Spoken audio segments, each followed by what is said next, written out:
আর সফলতার জন্য আল্লাহর উপর ভরসা খুবই জরুরি। আল্লাহ কোরআনে বলেন সূরা আল ইমরান অধ্যায় 3 আয়াত 160, যদি আল্লাহ চান কেউ পেছনে ফেলতে পারবে না, আর তিনি সাহায্য না করলে কে আছে এমন যে সাহায্য করবে? আর মুমিন লোকগণ কেবল আল্লাহর উপরে ভরসা করেন। আল্লাহ বলেন সূরা আনকাবুত অধ্যায় নম্বর 29 আয়াত নম্বর 69 যে যদি চেষ্টার সংগ্রাম করো আল্লাহ সুবহানাহু ওয়া তাআলার পথে তিনি পথ খুলে দেবেন। আল্লাহ আরো বলেন সূরা নাহাল অধ্যায় 17 আয়াত 43 এবং সূরা আম্বিয়া অধ্যায় 21 আয়াত 7, ফাসআলু আহলে যিকরি ইন কুনতুম লা তা'লামুন। যদি তোমরা না জানো তাকে জিজ্ঞেস করো যে জানে, তার কাছে যার জ্ঞান আছে। তাই সফলতার জন্য প্রথম আল্লাহর উপর ভরসা, দ্বিতীয় হচ্ছে চেষ্টা করা, সাধনা করা আল্লাহ সুবহানাহু ওয়া তাআলার পথে, তৃতীয় হচ্ছে যে জানে তাকে জিজ্ঞেস করা। পরিকল্পনাটাও জরুরি, গন্তব্য থাকাটাও জরুরি। আর আমরা যখন পড়ে দেখি ম্যানেজমেন্ট গুরু বই, অনেক গন্তব্য নির্ধারিত আর সেটা তারা দিয়েছে, তবে আমার কাছে সেরা প্ল্যানিং, সবচেয়ে সেরা গন্তব্য হচ্ছে ইসলামিক, ISLAMIC, আই এটা দিয়ে ইসলামিক। আপনার গন্তব্য আল্লাহ সুবহানাহু ওয়া তাআলা এবং নবী মুহাম্মদ সাল্লাল্লাহু আলাইহি সাল্লামের শিক্ষা অনুযায়ী হতে হবে।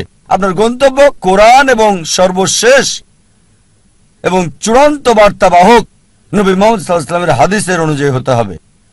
এটা ইসলামিক হতে হবে। এক নম্বর। এস হচ্ছে লক্ষ্য নির্দিষ্ট হতে হবে, স্পেসিফিক হতে হবে, অস্পষ্ট হবে না। আরেকটা উদাহরণ দিচ্ছি। ধরেন একজন শিক্ষক ছাত্রদের ধনুবিদ্যা সম্পর্কে শিক্ষা দিচ্ছেন, আর ছাত্রদের বললেন যারা তীর চালানো শিখছিল, গাছের ডগায় বসা একটা পাখিকে নিশানা করছিল।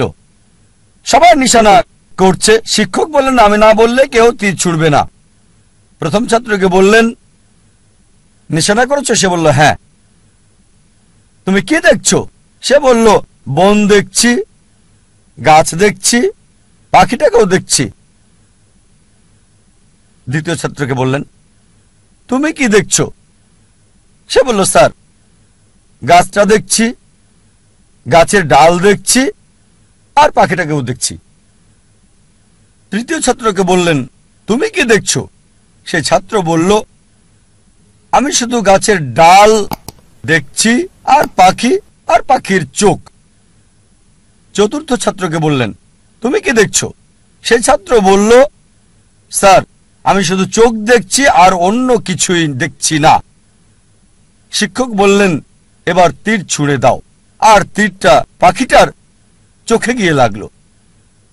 আপনার লক্ষ্য স্পেসিফিক হতে হবে, নির্দিষ্ট হতে হবে। কোন ভ্রমণকারীর মতো হলে হবে না, যার কোনো উদ্দেশ্য নেই। কুকুরটার মতো না যে গাড়ির পেছনে ছুটছে উদ্দেশ্য ছাড়া। তৃতীয় বিষয় এল দিয়ে বোঝাচ্ছে এটা লাভজনক হতে হবে।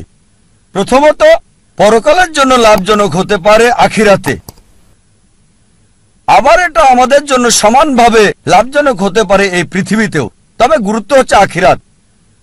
আল্লাহ কোরআনে বলেন সূরা বাকারা অধ্যায় 2 আয়াত 201, রব্বানা আতিনা ফিদ দুনিয়া হাসনাতাও ওয়া ফিল আখিরাতি হাসনাতাও ওয়া কিনা আযাবান নার। হে আল্লাহ আমাদের কল্যাণ দাও দুনিয়া এবং আখিরাতের, আর দোজখের আগুন থেকে রক্ষা করো।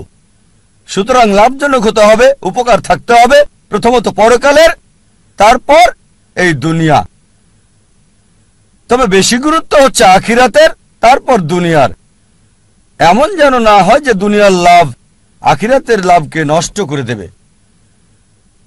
চতুর্থ হচ্ছে এ দিয়ে তীক্ষ্ণ বোঝাবে, যথাযথ হতে হবে, সঠিক হতে হবে, লক্ষ্য সুতীক্ষ্ণ যথাযথ হবে।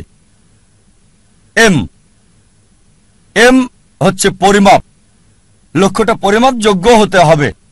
পরিমাপযোগ্য হতে হবে, নির্দিষ্ট হতে হবে। নির্দিষ্ট হওয়ার পর এর একটা সীমা থাকতে হবে। যেমন ধরেন একজন নির্মাতা বলল আমি পৃথিবীর সবচেয়ে উঁচু দালান তৈরি করতে চাই, লক্ষ্য নির্দিষ্ট, তবে সীমা নির্ধারণের জন্য সে জরিপ চালাবে পৃথিবীর সবচেয়ে উঁচু দালান কোনটি, আর সে জানল বুর্জ আল খলিফা, এর উচ্চতা 828 মিটার নির্দিষ্ট। এখন তার লক্ষ্য হচ্ছে তাকে এমন দালান বানাতে হবে যেটার উচ্চতা 828 মিটার চেয়ে বেশি। এটা হচ্ছে নির্দিষ্ট আর পরিমাপযোগ্য।